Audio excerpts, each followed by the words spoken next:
We're continuing on Chapter 15 of Transformation of America, the true life story of a CIA mind control slave by Cathy O'Brien with Mark Phillips. No more beating around the bush.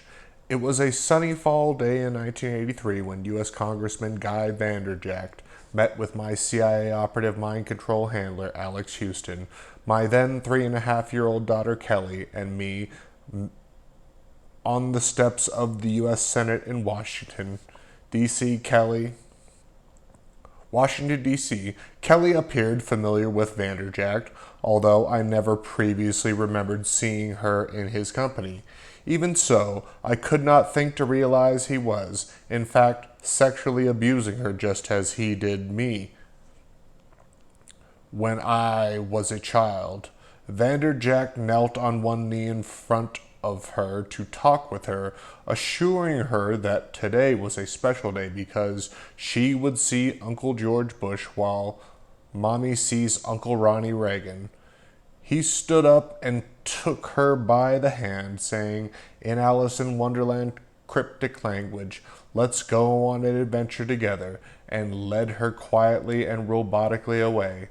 I met up with Kelly again that afternoon at the White House, both of us literally on our toes, standing at attention in Reagan's office. In retrospect, I wonder at the measures of control inflicted on my 3.5-year-old child to cause her to perform so robotically and behave so well as she silently stood with a plastic smile and unblinking eyes in the presence of President Reagan, Vice President Bush, and later Defense Secretary Dick Cheney. Reagan appeared to gaze at Kelly with her long blonde hair cascading down the back of her blue pinafore dress, completing her Alice in Wonderland appearance. Reagan seemed to pose no direct threat to her sexually as he said, "She is adorable, a model child." Reagan then gestured towards Bush and said, "This is my Vice President George Bush." People don't usually know what the role of the vice president is because he's always behind the scenes making sure everything that the president wants done happens the way it's supposed to. He looked at me and said as matter-of-factly, "I catch the public's attention." He made a gesture in the air that was eye-catching while Vice President carries out orders. Bush's close friend Dick Cheney said, "and gives them." "Right," Reagan said. "An order from him is like an order from me." Bush was wearing canvas boat shoes and a cardigan sweater as he knelt on one knee in front of Kelly in order to talk to her on her level. Bush used the children's television program, Mr. Rogers' Neighborhood, to scramble, confuse young victims like Kelly's memory of contact with him and his sexual abuse. His physical resemblance to TV Fred Rogers was deliberately exaggerated by his choice of clothes and mannerisms, and is further compounded by his developed vocal impersonation. Using the best Mr. Rogers voice he had, "Come here, little one. I want to ask you something. Do you watch Mr. Rogers' Neighborhood?" "Yes, sir," Kelly responded. Bush told Kelly, "Well, I'm kind of like Mr. Rogers when he makes his puppets move and talk, like your daddy Houston, ventriloquist, does with Elmer, his dummy. Only I'm like Mr. Rogers because I have lots of puppets, only mine are people. I even have a king fad, just like Mr. Rogers. I pull the strings," he pantomimed marionette hand movements, "and I talk through them. They say my words. We create all kinds of exciting adventures. Right now, I'm building a new neighborhood, like the New World Order. The stage is set, and I have hold of everyone's strings. I need you to help me. Together we can pull your mother's strings. She's my neighborhood. That means you're in my neighborhood, too. It seems obvious to me now that Bush was referring to those actively engaged in implementing the New World Order through chaos and mass mind control, aka media conditioning, as the neighborhood. Of course, I was unable to consider disputing Bush's statement, and Kelly was certainly not of a mind to see beyond Bush's twist on her favorite television program. Kelly's big blue eyes grew even wider as she responded, "I am?" Bush stood up and took her hand. "Come on, let me show you my neighborhood." He led her out the door. Kelly became violently, physically ill after her induction into George Bush's neighborhood, and from every sexual encounter she had with him thereafter, she ran 104 to 106 degree temperatures, vomited, and endured immobilizing headaches for an average of 3 days, as is consistent with high voltage trauma. These were the only telltale evidence aside from the scaring burns left on her skin. Houston forbid me to call a doctor, and Kelly forbid me to comfort her, pitifully complaining that her head hurt too bad to even move. And she didn't move for hours on end. Kelly often complained of severe kidney pain, and her rectum usually bled for a day or two after Bush sexually abused her. My own mind control victimization rendered me unable to help or protect her.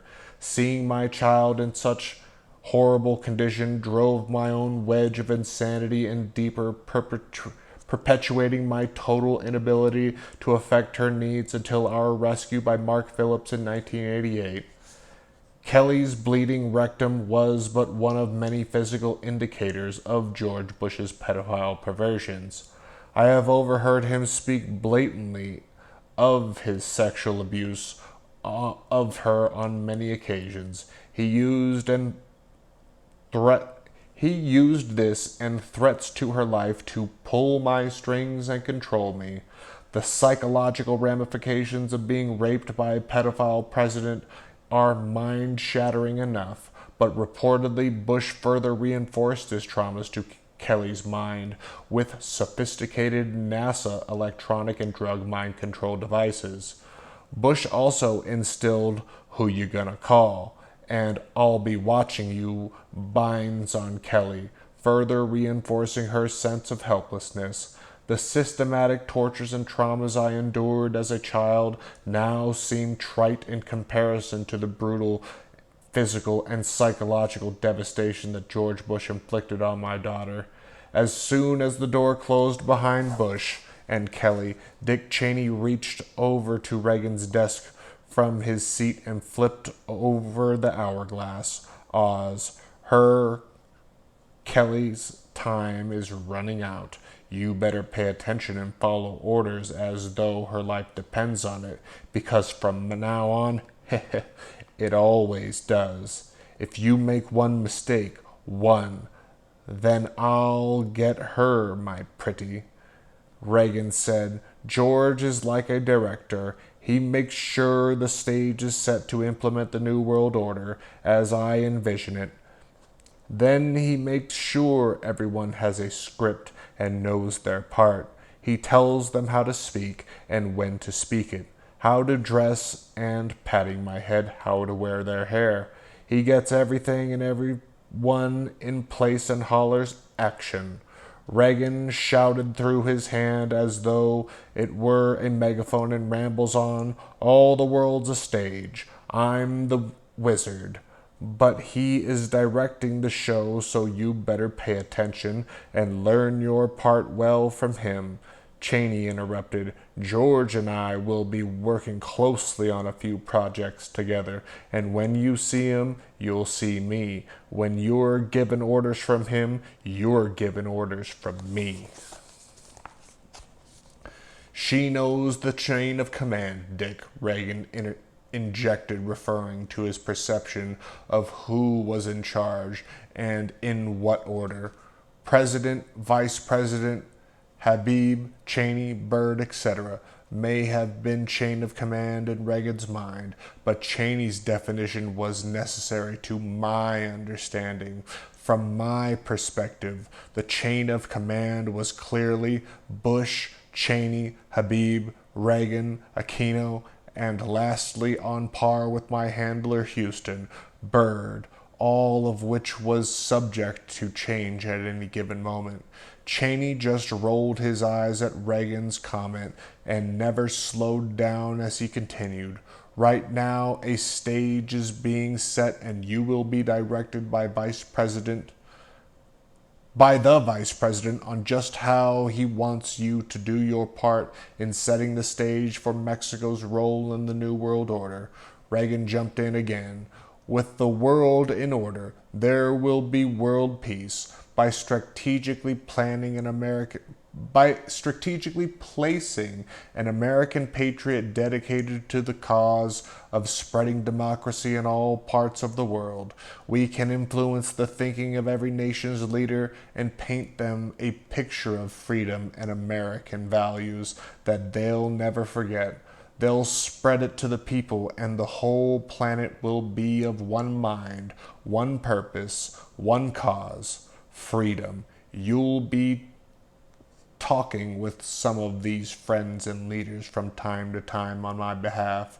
Bush slipped back into the meeting without Kelly. Cheney continued, taking orders from me and your new director, the Vice President. Lesson number 1. You know what Miami Vice is? Undercover drug agents taking control of the drug industry. A vice president is just that, an undercover drug agent taking control of the drug industry for the president. Bush spoke up. Mexico is a problem. They've got lots of drugs, but not the brains nor the means to sell it outside their own country. So how can we take control of their growing drug industry when we can't even get our hands on it? It's your duty as an American citizen to open the routes and initiate freedom from poverty throughout their nation and offer them cash as a means of enticing their drug industry right into our grasp by bringing it right up to our doorsteps. Operation Greenbacks for Wetbacks, Cheney said, laughing. Bush laughed with him. Bush regained his composure to conclude. Your assignment begins in Miami with NCL Norwegian Caribbean Lines and ends when your return from Mexico with word of success. Cheney caught my eye with a hand gesture that directed my gaze from Bush to the hourglass, which was running out fast. By then, I was deeply tranced and lost touch with my surroundings altogether. While my trance was timelessly deepened for further programming, I left the White House with a message for the Vice President of Mexico, Carlos Salinas de Gortari, from the Vice President of the United States, and with one very sick child. God, these are always so fucked up. Until next time.